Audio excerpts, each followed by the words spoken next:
Sir, ये रहा जसलोक, बड़ी मुश्किल से हाथ लगा है। 9-2-11 होने की फिराक में था। तो आप हैं मिस्टर जसलोक, जो पिछले 1 महीने से हर रोज मुन्ना, जकोटा, विक्की और चंदन से मिलने के लिए जेल में जाते थे। हाँ? क्या बकवास कर रहे हैं सर? एक तो आपका ऑफिसर मुझे जबरदस्ती उठाकर लेकर आया, ऊपर से आप अनाप शनाप बके जा रहे हैं। अरे जेल में किसी से मिलना गुनाह है क्या? जी नहीं, जेल में किसी से मिलना गुनाह नहीं है, लेकिन जेल से भागने में किसी की मदद करना गुनाह जरूर है। सर, मैंने किसी की मदद नहीं की और ना ही किसी साजिश में मेरा कोई हाथ है। देखो, मुन्ना और जकोटा अपना मुंह खोल चुके हैं। तुम्हारे लिए यही बेहतर है कि तुम हमारा समय बर्बाद ना करो। बोलो सच। सर, मैंने एक बार बोल दिया ना कि मैंने किसी की मदद नहीं की तो नहीं की। बड़ी लगता है ये भाई साहब शराफत से कुछ नहीं बताने वाले। इनके ऊपर उस चीज का इस्तेमाल करना ही पड़ेगा। समझ गया मैं। सर, किस चीज की बात कर रहे हैं? अभी पता चल जाएगा किस चीज की बात कर रहे हैं। सर बताइए ना प्लीज। अरे ये क्या है? ये सच बोलने का इंजेक्शन है। सच बोलने का इंजेक्शन? एक बार अगर ये इंजेक्शन लग जाए ना, तो आदमी तोते की तरह सच बोलने लगता है। सर, इसकी जरूरत नहीं। मैं सब बताता हूँ सर। मैं नुस्खा काम में आ गया।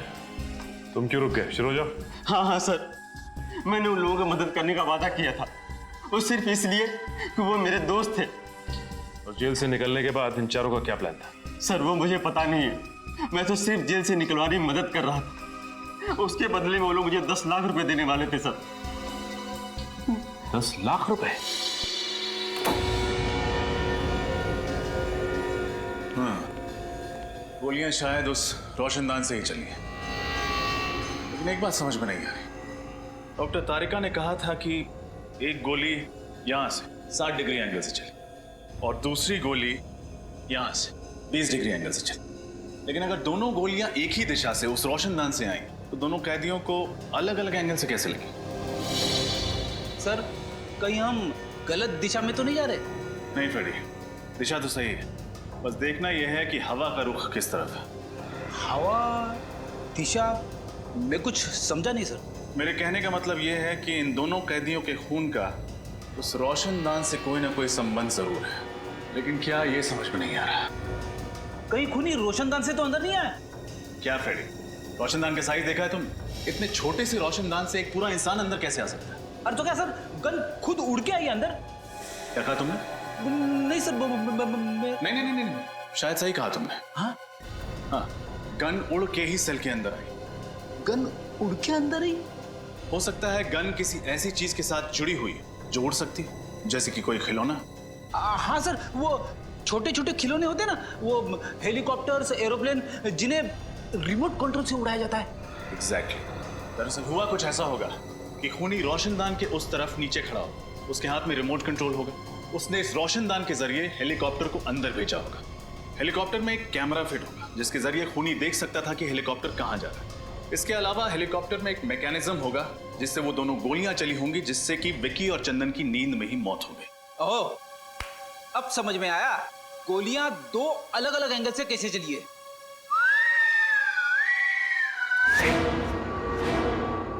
करेक्ट।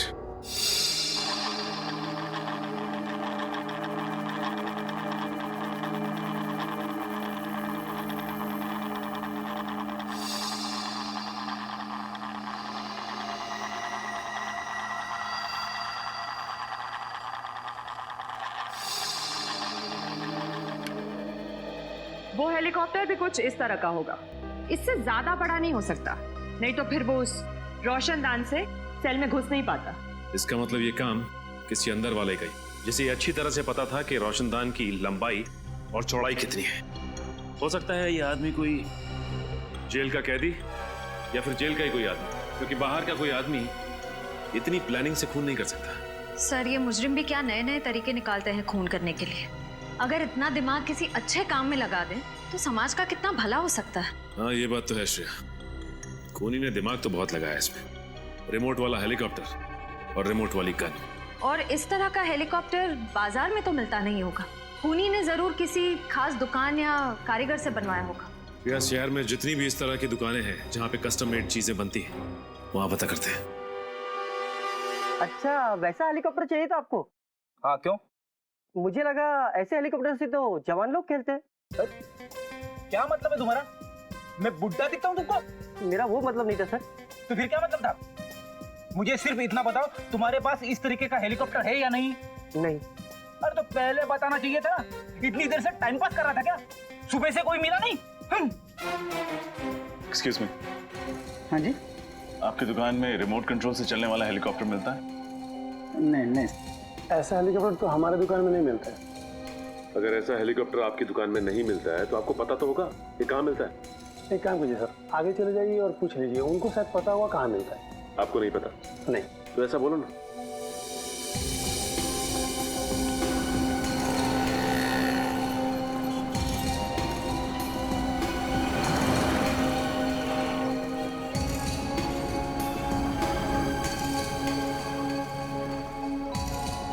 उस तरफ से नहीं मिला। नहीं, उस तरफ भी कुछ नहीं। क्या फ्रेंड, हमारा चेहरा लाल क्यों? कुछ नहीं सर, कुछ भी नहीं मिला। उधर एक दुकान है, चल के पूछना।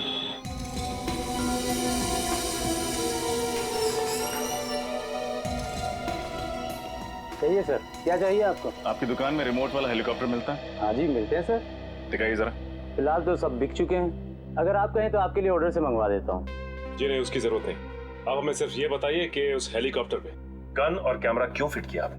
गन, कैमरा, ये क्या कह रहे हैं आप लोग? बिल्कुल ठीक कह रहे हैं हम। हमें अच्छी तरह से मालूम है कि उस तरह के हेलीकॉप्टर सिर्फ आपकी दुकान पे मिलते हैं। इसलिए आप ये बताइए कि उस हेलीकॉप्टर पे आपने गन और कैमरा क्यों फिट किया?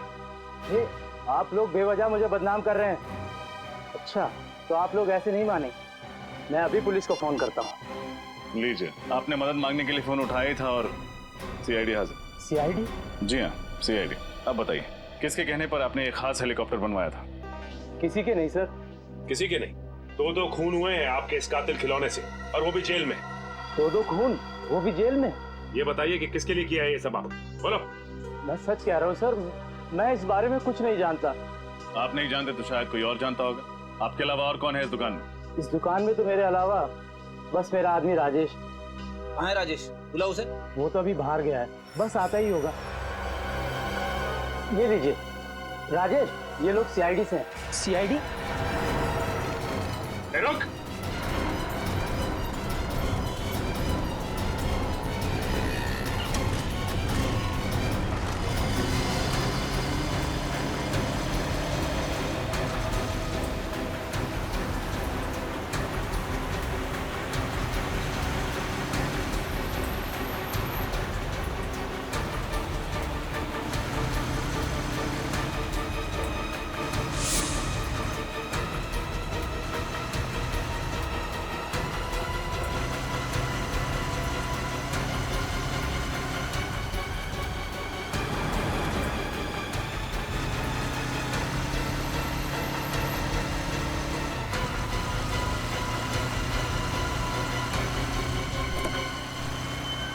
तेरी तो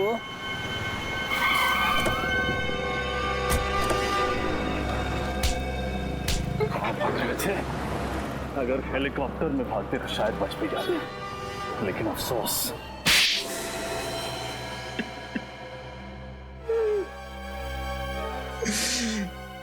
गलती हो गई साहब, मैंने जो कुछ भी किया पैसों के लिए किया। उस आदमी ने मुझे 50,000 रुपए दिए थे हेलीकॉप्टर में गन फिट करने के लिए। पैसों के लालच में तुमने एक खूनी की मदद की? हाँ? गलती हो गई साहब, दोबारा ऐसी गलती कभी नहीं करूं। जेल से निकलोगे तो दोबारा करोगे ना? किसने पैसे दिए थे? पता नहीं, उसका ना तो नंबर याद है, ना एड्रेस और ना ही नाम। चेहरा याद है उसका? शक्ल थोड़ी थोड़ी याद है उसकी। कम से कम कुछ तो याद आया इसे श्रेया। इससे स्केच बनवा लेते हैं और अपने क्रिमिनल डाटाबेस में चेक करते हैं। हो सकता है ये कोई पुराना अपराधी हो।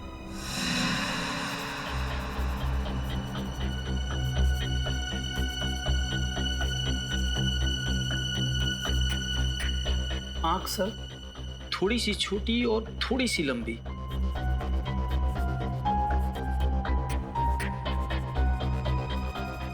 ये सही। होठ बिल्कुल सही, ऐसा है।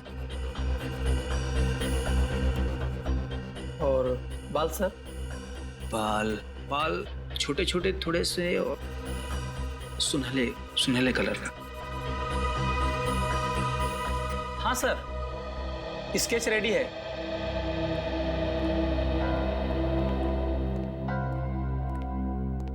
ये वही आदमी है? यस मैम, वही है। श्रेय, एक काम कर, अपने क्रिमिनल डाटाबेस में देखो, हो सकता है पुराना क्रिमिनल हुई। सर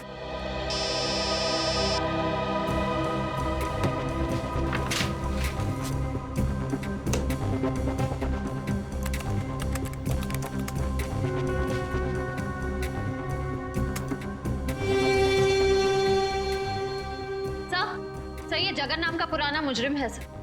ठीक है, मैं बाद में फोन करता हूँ। सर चोरी चकारी के जुर्म में कई बार जेल की चक्की भी पीस चुका है। छोटा मोटा चोरी करने वाला ये खूनी कब से बन गया? सर पिछले 6 महीने से उसी वसंत वज्र जेल में था, जहाँ पर विक्की और चंदन भी थे। इसका मतलब ये तीनों आपस में जरूर मिले होंगे और तीनों का कोई ना कोई कनेक्शन है। ये क्या, हफ्ते भर पहले ये जेल से छूटा है और जेल से छूटते ही सीधा हेलीकॉप्टर बनवाने पहुंच गया। लेकिन सर जेल से छूटने के बाद ये फंक्शन के दौरान जेल के अंदर घुसा कैसे? किसी ने इसे देखा कैसे नहीं? हो सकता है श्रेया कि ये खुद ना गया हो और विक्की और चंदन को मारने में इसकी मदद की हो किसी ने। अपने खबरियों को काम पे लगा दो, पता करो कि ये जगन है कहाँ पे। सर देखो देखो, अगर तुम्हारी खबर गलत निकली ना तो सोच। क्या साहब, रिंकू की खबर आज तक गलत निकली है? जो अब निकलेगी, जिस कबूतर की आपको तलाश है उससे यहीं पे घोंसला बना रखा है, यही है उसका घर। ये है जगन का ठिकाना। ठीक है रिंकू, ये रखो तुम अपने पास।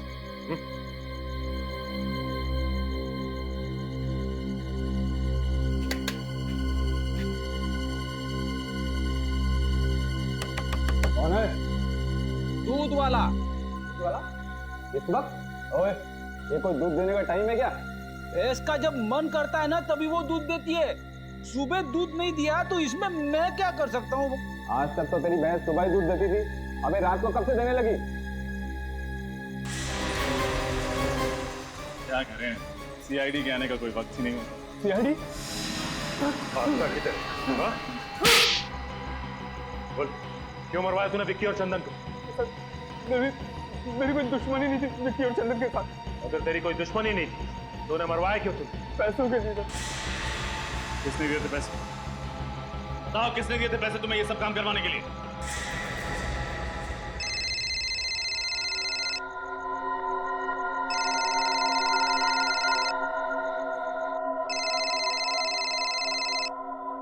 हेलो, मैं जगन बोल रहा हूँ। मैंने तुमसे कहा था ना, तुम मुझे कभी फोन मत करना।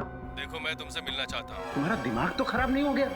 देखो, तुम्हें मुझसे मिलना ही पड़ेगा, नहीं तो मैं। नहीं तो क्या, धमकी दे रहे हो मुझे? आज रात 9:30 बजे ज्वाला रोड, इंतजार करूंगा। अगर नहीं आए तो? नहीं आए तो क्या कर लोगे? हेलो हेलो, नहीं आया तो क्या कर लोगे? आज तुमसे मिलकर तुम्हारा हिसाब किताब चुकता करना ही पड़ेगा।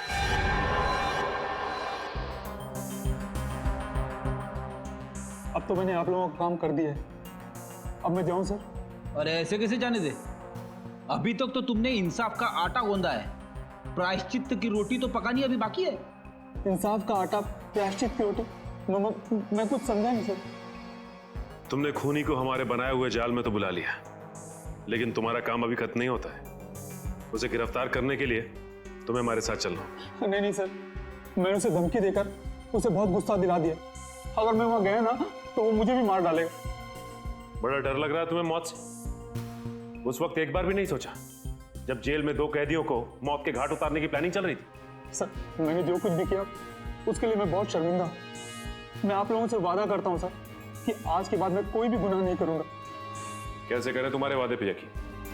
एक जुर्म की सजा काट के आया और दूसरा गुनाह कर बैठे। सर, मेरे लिए नहीं तो कम से कम मेरे बीवी बच्चों के लिए मुझे माफ कर दीजिए। मेरे बिना उनका भविष्य अंधकार में हो जाएगा। बड़ी फिक्र है ना तुम्हें अपने परिवार की? जुर्म करते वक्त एक बार भी ख्याल नहीं आया उनका? सर, मुझे एक मौका दे दीजिए अच्छा इंसान बनने के। मैं आप लोगों को कभी शिकायत का मौका नहीं दूंगा और आप लोग जैसा कहेंगे मैं वैसा करने को तैयार हूं। ठीक है, जिसका भी हाथ है इन सब के पीछे, वो जल्द से जल्द हमारी गिरफ्त में होगा। चलो सब लोग बैठ जाओ, चलो बैठो बैठो।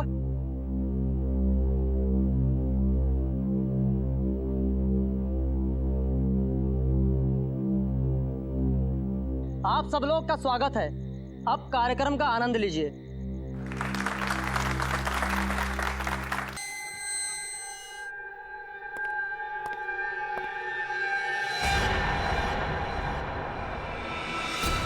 ये क्या गोली? तुम हमको मर गए? ये कैसा हुआ?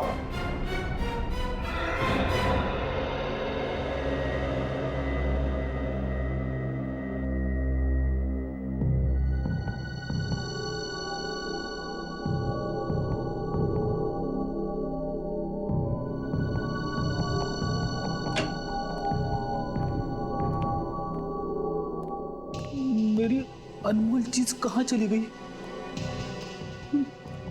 समझ में नहीं आ रहा।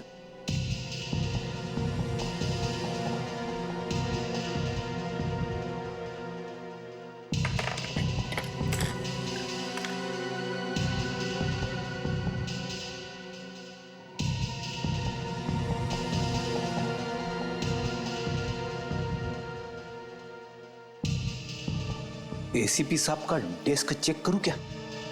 अरे नहीं, अगर उन्हें पता चल गया तो वो मुझ पे बहुत गुस्सा हो जाएंगे।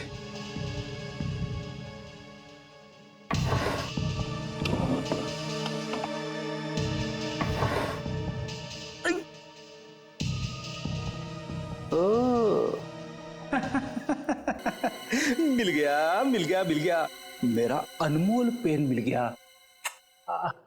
अब मुझे कवि बनने से कोई नहीं रोक सकता।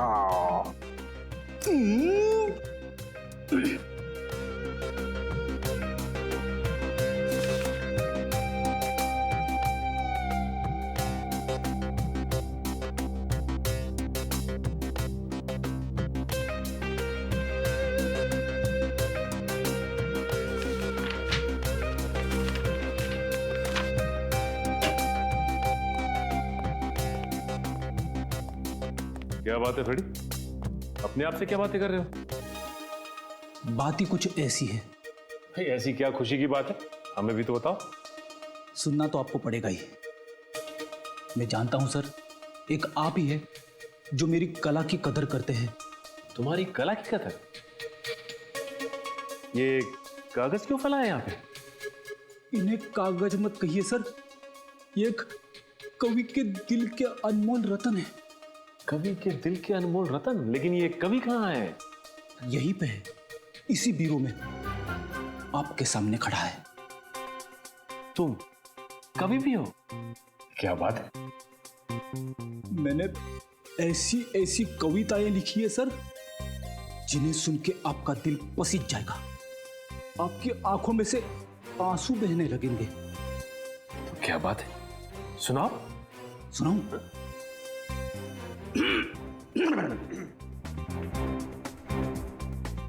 हर शाम अपने आंगन में बैठ के जब मैं डूबते सूरज को देखता हूं, हर शाम अपने आंगन में बैठ के जब मैं डूबते सूरज को देखता हूं, तो मेरे दिल में यह ख्याल आता है कि सूरज के साथ साथ पंकज क्यों न चला गया। पंकज? तो तुमने पंकज पे कविता लिख डाली? बहुत याद आ रही है पंकज की? हाँ सर, पंकज की बहुत याद आ रही है। वैसे मैंने एक और कविता लिखी है। एक और? अभिजीत सर और तारिका के ऊपर। ठीक है, ये भी सुना दो। अभिजीत सर को पसंद है फॉरेंसिक लैब में जाना। अभिजीत सर को पसंद है फॉरेंसिक लैब में जाना। डॉक्टर तारिका से पूछते हैं वो केस का ताना बाना। जुर्म से जब बात बढ़ती है रिश्तों पे, तो डॉक्टर सालुंके का वहीं पे आ जाना।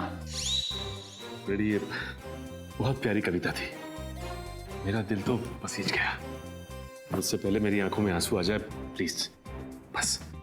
नहीं, मैंने और 2-4 कविताएं लिखी है। वो तुम दीवारों को सुनाओ। नहीं नहीं,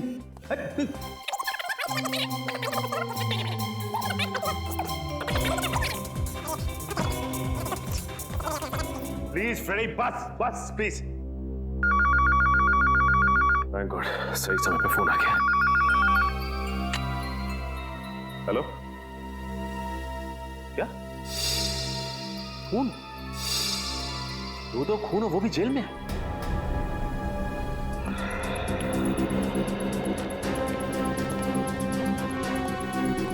आइए सर, आइए सर।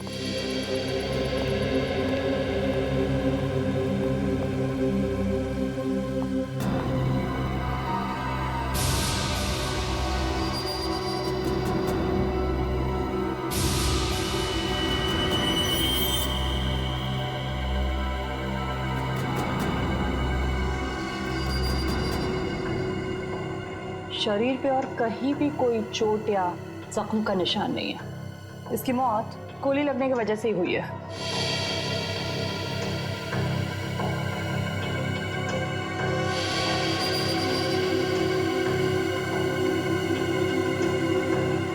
कहीं कोई एग्जिट वुंड भी नहीं है, इसका मतलब गोली शायद शरीर के अंदर ही। सर यहाँ पे तो गन नहीं है। इससे एक बात तो तय है, इन दोनों ने एक दूसरे को नहीं मारा, ना इन्होंने आत्महत्या की, नहीं तो गन्स यहीं कहीं होती। जरूर किसी तीसरे आदमी ने इनका खून किया। जेल में खून? ऐसा कैसे हो सकता है? इन दोनों के साथ तो कोई तीसरा कैदी भी नहीं था। यही तो मैं सोच रहा हूँ जेलर साहब, जेल के स्पेशल सेल में कैद 2 कैदी वो मारे जाते हैं, कैसे? किसी ने गोलियां चलने की आवाज भी नहीं सुनी? नहीं सर, फंक्शन में गाना इतना तेज बज रहा था कि ठीक से कुछ भी सुनाई नहीं दे रहा था। गाना जितना भी तेज बज रहा हो, गोली की आवाज को नहीं दबा सकता। सर शायद गन पर साइलेंसर लगा होगा। मतलब तुम ये तो मान रहे तुम्हारी मौजूदगी में कोई जेल के अंदर गन लेकर आया, वो भी साइलेंसर वाली गन, और इन दोनों को मार दिया? नहीं सर, अंदर तो कोई भी नहीं आया, हम दोनों तो यही पहरा दे रहे थे, है ना? हाँ सर। गोली की आवाज नहीं सुनी, किसी को अंदर आते नहीं देखा, कैसे हो सकता है? कहीं तुम दोनों भी बाहर फंक्शन में गाना सुनने तो नहीं चले गए थे? नहीं नहीं सर, हम दोनों तो यही थे, आप जेलर साहब से पूछ लीजिए। ये ठीक कह रहे हैं, ये दोनों यही ड्यूटी कर रहे थे। सर, मैं इन दोनों को फोरेंसिक लैब ले जाती हूँ। विकी और चंदन की लाश की पोजीशन को देख के लगता है कि जिस वक्त गोली चली वो दोनों जमीन पर लेटे हुए थे। शायद दोनों सो रहे होंगे जब इन्हें गोली मारी गई। लग तो ऐसा ही रहा है, लेकिन देखना ये गोली चली कहाँ से। बड़ी एक बात तो तय है कि इन्होंने आत्महत्या नहीं की, एक दूसरे पर गोली नहीं चलाई, गोली चलाई किसी तीसरे आदमी ने। और जिस वक्त गोली चली इस सेल में इन दोनों के अलावा और कोई भी मौजूद नहीं था, सेल का दरवाजा भी बाहर से बंद था, तो गोली सेल के अंदर से तो चली नहीं, गोली सेल के बाहर से चली, शायद यहां से। एक काम करो, लाश की पोजीशन पर लेट जाओ। आप मुझे कह रहे? हाँ, यहाँ कोई और तो है नहीं। ठीक है सर, अगर आप कह रहे तो मैं सो जाता हूँ।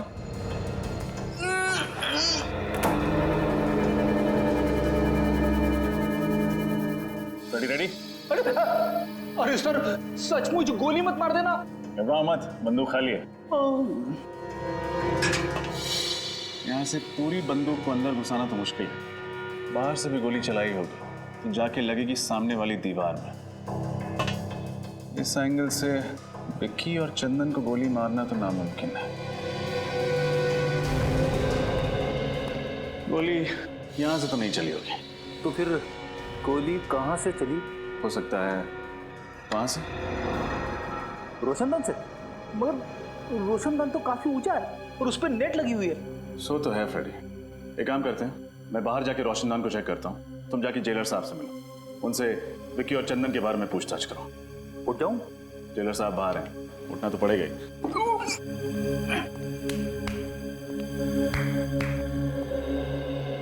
जेलर साहब, ये विकी और चंदन किस जुर्म की सजा काट रहे थे? ये दोनों बैंकों और अमीर लोगों के घरों में घुसकर चोरियां किया करते थे। ऐसे कैदियों को स्पेशल सेल में नहीं रखा जाता ना? ठीक है, ज्यादातर हम लोग ऐसे खूंखार कैदियों को स्पेशल सेल में रखते हैं जिन्होंने खून वगैरह किया। तो फिर आपने उन्हें वहां पे क्यों रखा है? नाक में दम कर दिया था इन्होंने, रोज किसी ना किसी के साथ मारा मारी झगड़ा, इसलिए मैंने इन दोनों को दूसरे कैदियों से अलग कर दिया। झगड़ा मारामारी? फिर तो काफी दुश्मन बना लिए होंगे इन दोनों ने इस जेल में। कोई भी कैदी इन्हें पसंद नहीं करता था।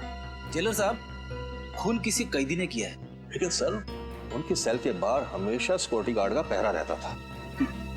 इतनी सिक्योरिटी होने के बावजूद भी 2 खून हो चुके हैं। एक तो मैं सोच रहा हूँ, जबकि हमारे जेल के अनुशासन और नियम बहुत कड़े हैं, उसके बावजूद 2 कैदियों का कत्ल हो गया। हर आदमी की जांच पड़ताल की जाती है, हर चीज की जांच पड़ताल की जाती है, बावजूद उसके मुझे तो अभी तक यकीन नहीं हो रहा कि हमारे यहाँ ऐसा हो गया। आपको यकीन करना पड़ेगा जेलर साहब, क्योंकि हकीकत यह है कि आपकी निगरानी में 2 खून हो चुके हैं। कैदियों से मिलने कौन कौन विजिटर्स आते थे, उन सब की लिस्ट चाहिए मुझे। ठीक है। ये रोशनदान तो काफी ऊंचाई पर है। यहाँ तक पहुंचने के लिए उन्हीं को या तो एक ऊंचा स्टूल या फिर सीढ़ी की या घोड़े की जरूरत पड़ी होगी, लेकिन ऐसा कोई भी सामान यहाँ तक लाना या फिर यहाँ से ले जाना बहुत मुश्किल है। एक खूनी ऊपर कैसे चढ़ा, और अगर वो वहां चढ़ भी गया तो गोली कैसे चलाएगा? क्योंकि जाली के साथ कोई छेड़खानी तो की नहीं गई, ना ही जाली में कोई छेद है। सर, मैंने जेलर साहब से कह के सारे विजिटर्स की लिस्ट मंगवा ली है जो कैदियों से मिलने आते थे।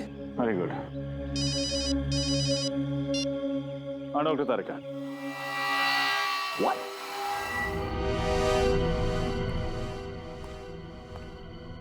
क्या तारिका जी, आपने तो मेरा दिमाग ही घुमा दिया। मैं क्या कर सकती हूँ रजत? मैं वही कह रही हूँ जो सबूत मुझे बता रहे। ये दोनों कैदियों पर 2 अलग अलग एंगल से ही गोलियां चली है। लेकिन अलग अलग एंगल से कैसे? विक्की पर जो गोली चली है वो करीबन 60 डिग्री एंगल से चली है। 60 डिग्री? मतलब गोली यहां से चली? हाँ, और चंदन पर जो गोली चली है वो करीब 20 डिग्री एंगल से चली। 20 डिग्री? मतलब यहां से? हाँ। तो क्या खूनी ने घुटने पे बैठकर गोली चलाई थी? अब एंगल तो यही दिखा रहा है। हाँ, मेरा दिमाग और भी चक रहा है। आपका कहना है कि गोली सेल के अंदर से चली, लेकिन यहाँ किसी भी तीसरे आदमी के होने की कोई संभावना है ही नहीं। हमने पूरा सेल चेक किया, यहाँ कोई भी खुफिया रास्ता नहीं। सिर्फ एक रास्ता है लोगों के अंदर आने का, और वो है ये दरवाजा। सर, ये किसी अंदर वाले का काम तो नहीं है? हो सकता है। ये लीजिए सर, जो जो इन कैदियों से मिलने आता था उन सारों नामों की लिस्ट। Thank you.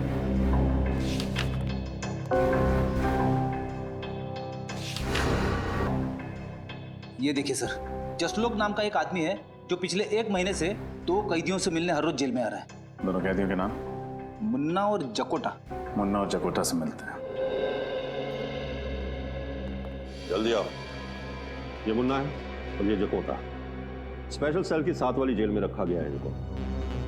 मुन्ना और जकोता, किस जुर्म की सजा काट रहे हैं तुम? लुटेरे हैं तुम। सुनसान हाईवे पर मुसाफिरों को रोककर उनके पैसे गहने वगैरह छीन लेते हैं। पर कभी किसी मुसाफिर का नुकसान नहीं किया साहब।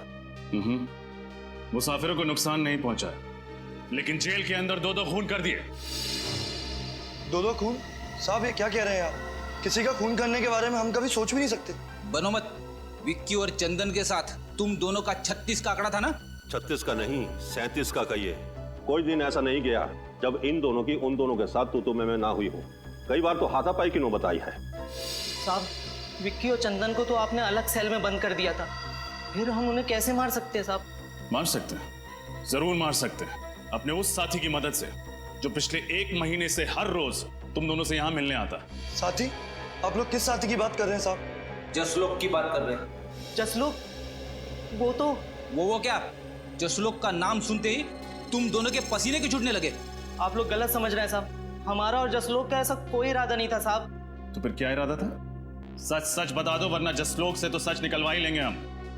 अब हमें सब सच बता देना चाहिए, वरना 2 कत्ल का इल्जाम हमारे सर पे आ जाएगा। आपस में खुसुर पुसुर करने से कुछ नहीं होगा। जल्दी बोलो, क्या बोलना है? साहब, विक्की और चंदन हमारे दुश्मन नहीं, दोस्त थे। झूठ, फिर से झूठ। नहीं साहब, हम सच कह रहे हैं साहब। हम चारों जसलोक की मदद से जेल तोड़ के भागने की साजिश कर रहे थे। जेल तोड़कर भागने की साजिश? हाँ साहब, इसीलिए उस दिन हमने जेल में झगड़े का नाटक किया था, ताकि आप लोगों को हमारे ऊपर शक ना हो। इतना बड़ा धोखा, इतनी बड़ी साजिश? देखो अगर ये बात गलत निकली ना तो आप फिक्र मत कीजिए जेलर साहब, जब भी जसलोक हमारे हाथ लगेगा सच तो बाहर आ ही जाएगा। किसी और पर शक है आपको?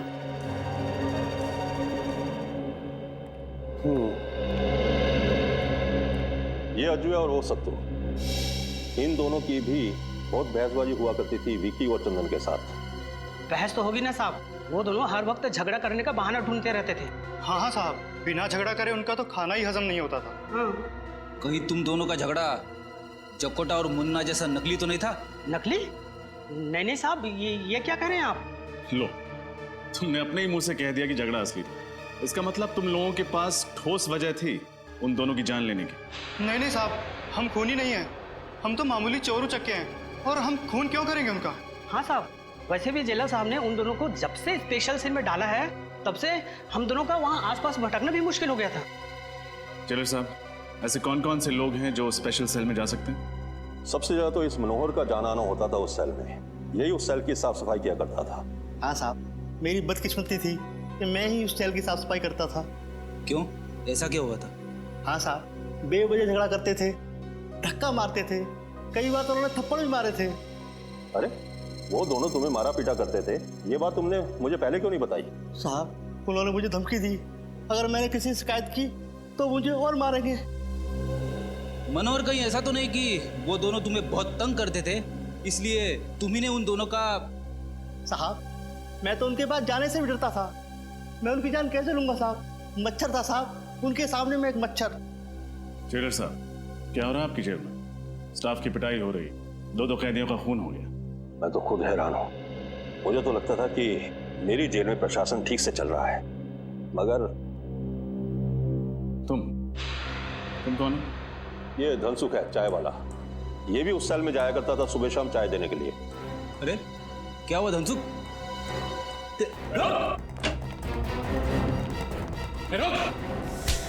मुझे छोड़ दीजिए साहब, मुझे छोड़ दीजिए। क्यों छोड़ दे? मैंने कुछ नहीं किया। कुछ किया नहीं तो बात क्यों रहा था? मैं डर गया था साहब। बेगुनाह लोग डरते नहीं है, समझे? क्या तुम्हारा भी कोई झगड़ा हुआ था उनके साथ? नहीं साहब, मुझसे तो दोनों प्यार से बातें करते थे। आखिरी बार चाय कब देने गए थे उन्हें? यही कोई 7:30-8 बजे के करीब। यानी फंक्शन शुरू होने से पहले? हाँ साहब, पर मैं अंदर नहीं गया। क्यों? अंदर क्यों नहीं गए? साहब, मेरी चाय खत्म हो गई थी, इसलिए मैं बाहर से ही वापस आ गया। लेकिन सेल के पास तो गए थे ना, कुछ तो देखा होगा तुमने। क्या उस वक्त दोनों ठीक थे? हाँ साहब, दोनों अच्छे भले थे, आपस में बातें भी कर रहे थे। बातें कर रहे थे? क्या बातें कर रहे थे? कुछ सुना था तुमने? हाँ साहब, याद आया। क्या है? क्या बात है? अरे भाई, ये क्या मुसीबत है? मच्छरों ने काट काट कर बेहाल कर दिया है, जीना आराम हो गया है। हाँ? अरे मच्छर काट रहे हैं तो मच्छरदानी मंगवाऊं? जाओ और चुपचाप सो जाओ। अरे यहाँ बैठना मुश्किल हो रहा है और सोने की बात कर रहे हो? पता नहीं ऊपर से ये रोशनदान की जाली किसने निकाल दी है। अब तो मच्छरों की ऐसा है यहाँ पे। तुम लोगों का ना रोज रोज का नाटक हो गया है। कभी मारपीट करते हो, कभी गुंडागर्दी करते हो, तो कभी मच्छर का बहाना करते हो। यार चुपचाप सो जाओ। अरे धनसुख, इधर आ तू और चाय पिला। वहां गया खड़ा, इधर आ। चाय खत्म हो गई, अभी लाता हूँ थोड़ी देर में। भाई मेरे लिए चाय खत्म हो गई, जा जल्दी लेके आ। ओह, तो ये बातें हो रही थी। मगर सर, जब हम पहली दफा स्पेशल सेल में आए तब तो रोशनदान के ऊपर नेट लगा हुआ था ना? हाँ फ्रेडी, मैं भी यही सोच रहा हूँ। हुआ कुछ ऐसा होगा कि फंक्शन से पहले ही मौका पाकर खूनी ने रोशनदान से नेट हटा दिया होगा। फिर उसने फंक्शन के शुरू होने का इंतजार किया होगा। जैसे ही फंक्शन शुरू हुआ, सब लोग बाहर चले गए और खूनी ने विकी और चंदन को गोली से मार दिया। फिर वापस भागने से पहले उसने रोशनदान पर नेट वापस लगा दिया।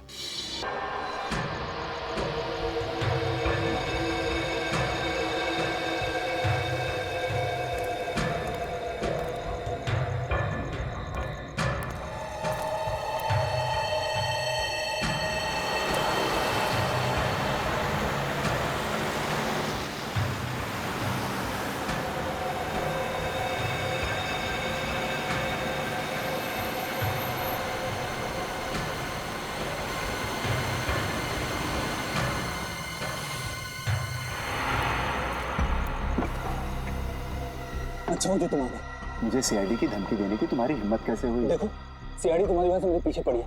अब तुम्हारा फर्ज बनता है कि तुम मुझे सीआईडी से बचाओ। अच्छा, मैंने जो तुमसे काम करवाया उसकी कीमत मैं दे चुका हूँ। और तुम्हें सीआईडी से बचाने का मैंने ठेका नहीं ले रखा। देखो मुझे फांसी पे नहीं चढ़ना, तुम्हें सीआईडी से बताना ही होगा कि असली गुनहगार तुम हो, समझे ना? अच्छा मुझे लगता है तू ऐसे नहीं मानेगा। रुक, तेरा तो एक ही इलाज है। नहीं नहीं नहीं नहीं नहीं, इतना बड़ा धोखा। सीआईडी के सामने गोलीबारी अच्छी बात नहीं है।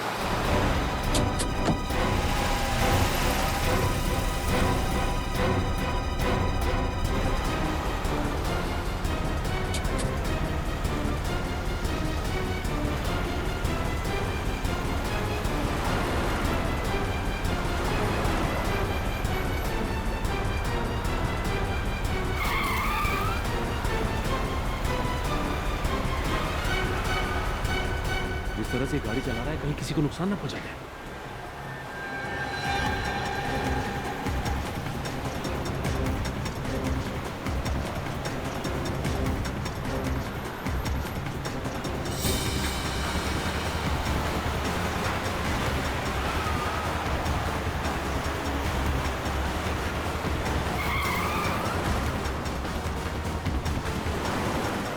टायर पे गोली मारो।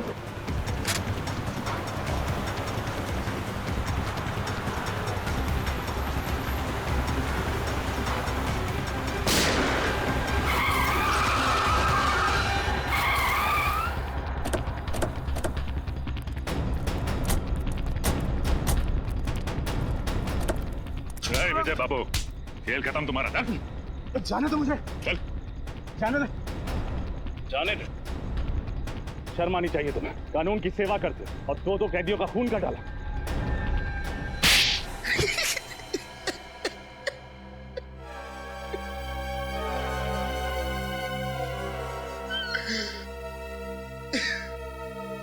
मैंने उन लोगों को मारने का इरादा बहुत पहले ही कर लिया था। इंतजार था तो बस एक सही मौके का, और वो मौका मुझे मिला जेल के उस फंक्शन के दौरान। क्यों? ऐसा क्या किया था उन दोनों ने तुम्हारे साथ, जो पुलिस में होते हुए भी तुमने कानून को अपने हाथ में लिया? उन लोगों ने मेरी बहन के घर चोरी तो की ही थी, साथ ही साथ उन्होंने मेरी बहन अर्चना के साथ छेड़छाड़ और जबरदस्ती की थी। क्या? तो तुमने ये बात किसी से कही क्यों नहीं? मैं डरता था कि समाज में बदनामी होगी, मेरी बहन का घर से बाहर निकलना मुश्किल हो जाएगा। बस इसी डर से मैं अपना मुंह बंद करके बैठा था, और विक्की और चंदन इसी डर का फायदा उठाकर मुझे ब्लैकमेल करने लगे थे। नजरें क्यों चुरा रहे हो विजय बाबू? लगता है हमें देखकर विजय बाबू की आंखों में आंसू आ जाते हैं, इसलिए नजरें चुरा लेते हैं। क्यों? पर चंदन, हमें देखकर विजय बाबू को रोना क्यों आता है? क्योंकि शायद इसे अपनी बहन अर्चना की याद आ जाती है। अरे बाप रे, चंदन, चंदन इसे गुस्सा आ रहा है, इसे बहुत तेज गुस्सा आ रहा है। चंदन, चंदन, मुझे डर लग रहा है। चंदन, मेरे हाथ कांप रहा है। ये अगले हफ्ते तक 20,000 रुपए मिल जाने चाहिए हमें, वरना तेरी बहन अर्चना की दुखद कहानी ना बहुत जल्दी पूरे शहर की जुबान पे होगी बेटा, समझा? और आंखें मत घूर न दिखा। चल काम कर अपना। यार ले। हंस लो, जितना हंसना है हंस लो। वो पल दूर नहीं जब एक बहन पर हुए अत्याचार का बदला एक भाई अपने हाथों से लेगा। आप ही बताइए सर, हर पल अपमान का घूंट पीकर जिंदगी गुजारना आसान नहीं है। माना तुम्हारी बहन के साथ जो हुआ गलत हुआ, पर ये सोचकर चुप बैठ जाना कि बदनामी होगी, ये बहुत ही गलत और पिछड़ी हुई सोच है। और औरतों पे जुर्म बढ़ने का ये भी एक कारण है। औरतें बदनामी के डर से कानून का दरवाजा नहीं खटखटाती, और चंदन और विक्की जैसे लोगों के हौसले और भी बढ़ जाते हैं। आप शायद ठीक कह रहे, पर अपनी बहन को और दर्द में देखने की हिम्मत नहीं थी मुझ में, इसीलिए उन लोगों को सजा देने का जिम्मा मैंने अपने कांधों पर उठाया, और जगन की मदद से हेलीकॉप्टर में गन लगवाई, और उस गन की मदद से